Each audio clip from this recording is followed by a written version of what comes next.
নীলগিরি, যাকে সবাই চেনে বাংলার দার্জিলিং নামে। আজকের এই ভিডিওতে আমি আপনাদের নিয়ে যাব মেঘের সেই রাজ্যে, যেখানে পাহাড় আর মেঘেদের লুকোচুরি খেলা করে প্রতি মুহূর্তে। চলুন আজকের এই দিনটা কাটাই চমৎকার এই জায়গাতে। আমি এখন আছি নীলগিরিতে। এই রাস্তাটা দিয়েই আমরা বান্দরবন শহর থেকে আসছি। নীলগিরিতে ঢোকার জন্য জনপ্রতি টিকিট মূল্য 50 টাকা। যেহেতু আমরা সিএনজি নিয়ে আসছি, তাই সিএনজি পার্কিং ফি লেগেছে 100 টাকা। পুরো বান্দরবন জুড়েই আসলে অনেক টুরিস্ট স্পট আছে, যাদের মধ্যে নীলগিরি অন্যতম। বেসিক্যালি যারা বান্দরবন প্রথমবার আসে, তাদের প্রথম গন্তব্যই কিন্তু থাকে নীলগিরি।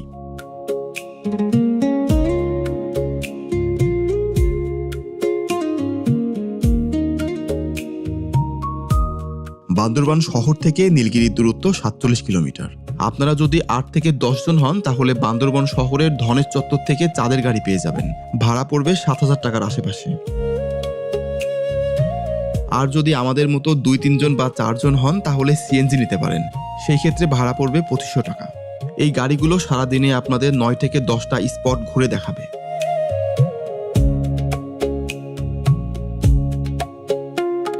আপনারা যখন বান্দরবনে আসবেন, তখন অবশ্যই সঙ্গে 4 থেকে 5টা ভোটার আইডি কার্ডের ফটোকপি রাখবেন। ভোটার আইডি কার্ডের ফটোকপিগুলো দিয়ে আপনাদের এখানে আসার জন্য পারমিশন নিতে হবে।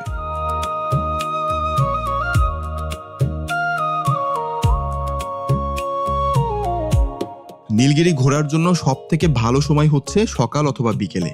তাই সব থেকে ভালো প্ল্যান হচ্ছে বান্দরবান শহর থেকে আপনি একদম ভোরে রওনা দিয়ে সরাসরি চলে আসবেন নীলগিরিতে। তারপর এখানে ঘোরা শেষ করে বিভিন্ন স্পট ঘুরতে ঘুরতে আপনারা ফিরে যাবেন। সকালে নীলগিরিতে মেঘের ভেলা দেখতে পারবেন, আর পাহাড়ের আড়াল থেকে যখন সূর্য ওঠে, তখন চারপাশটা একটা মায়াবী রূপ ধারণ করে।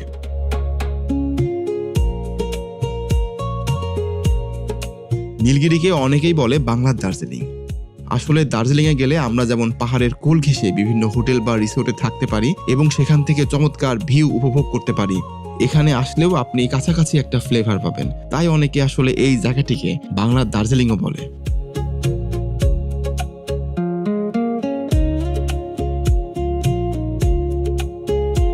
এখানে আর্মি নিয়ন্ত্রিত এই রিসোর্টগুলোতে আপনারা রাত্রি যাপন করতে পারবেন।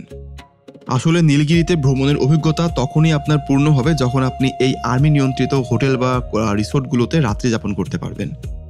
পাহাড়ের কোল ঘেঁষে তৈরি করা এই কটেজগুলো জানালা খুললেই মেঘ যেন আপনার ঘরে ঢুকে পড়বে। তবে এই রিসোর্টের ভাড়া তুলনামূলক অনেক বেশি।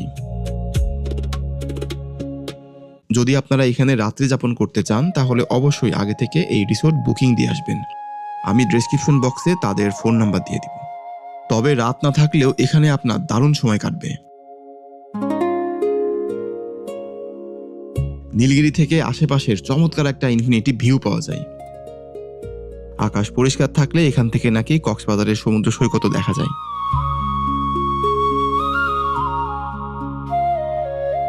তবে আপনারা যারা এখানে এসে ড্রোন উড়ানোর প্ল্যান করছেন, তারা এই প্ল্যানটি করবেন না, কারণ এখানে ড্রোন উড়ানো সম্পূর্ণ নিষেধ। আমি ট্রাই করেছিলাম, বাট এখানে আমাকে ড্রোন উড়ানোর জন্য পারমিশন দেয়নি। বছরের বিভিন্ন সময় নীলগিরির সৌন্দর্য আসলে বিভিন্ন রকম হয়ে থাকে।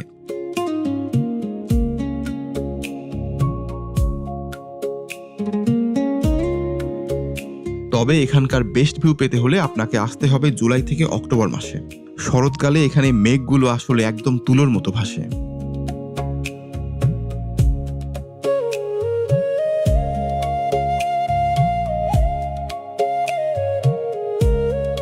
আমি এখন যাচ্ছি নীলগিরির হেলিপ্যাডের দিকে।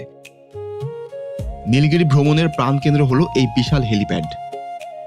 সমুদ্র পৃষ্ঠ থেকে 2200 ফুট উচ্চতায় অবস্থিত এই সমতল জায়গাটি কেবল হেলিকপ্টার নামার জন্য নয়, বরং পর্যটকদের জন্য এটি মেঘ ছোঁয়ার এক বিশাল মঞ্চ। আপনি যখন হেলিপ্যাডের ওপর দিয়ে হাঁটবেন, তখন মনে হবে আপনি যেন আকাশের খুব কাছাকাছি চলে এসেছেন। এখান থেকে চারপাশের 360 ডিগ্রি একটা ভিউ পাওয়া যায়। একদিকে দূরে আঁকাবাঁকা সাঙ্গু নদী চলছে, আর অন্যদিকে সারি সারি পাহাড় দিগন্তে মিশে গেছে। ভাগ্য ভালো হলে এখান থেকে কক্সবাজারের সমুদ্র সৈকত বা চট্টগ্রাম বন্দরের আলো দেখা যায়। বর্ষা বা শরৎকালে হেলিপ্যাডটি পুরোপুরি মেঘের নিচে ঢাকা পড়ে যায়।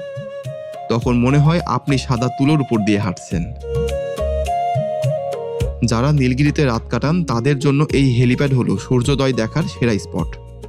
পাহাড়ের আড়াল থেকে যখন লাল সূর্যটা উকি দেয় তখন হেলিপ্যাডের কংক্রিটের মেঝেতেও এক অদ্ভুত মায়াবী আলো ছড়িয়ে পড়ে। আসলে নীলগিরির এই সৌন্দর্য ক্যামেরার লেন্সে বা ভিডিওতে পুরোপুরি ফুটিয়ে তোলা অসম্ভব। এখান থেকে পাহাড় আর মেঘের যে বিশালতা দেখা যায় তা অনুভব করতে হলে আপনাকে একবার হলে এখানে আসতে হবে।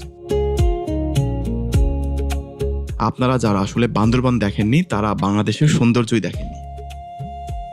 বাংলাদেশের সৌন্দর্য দেখতে হলে আপনাদের অবশ্যই আসতে হবে বান্দরবান। এই বান্দরবানেই এত দারুণ দারুণ জায়গা আছে যেগুলো সত্যিই আপনাকে মুগ্ধ করবে। বন্ধুরা, আমি এখন নীলগিরি দেখা শেষ করে ফিরে যাচ্ছি আরও কিছু স্পট দেখার জন্য।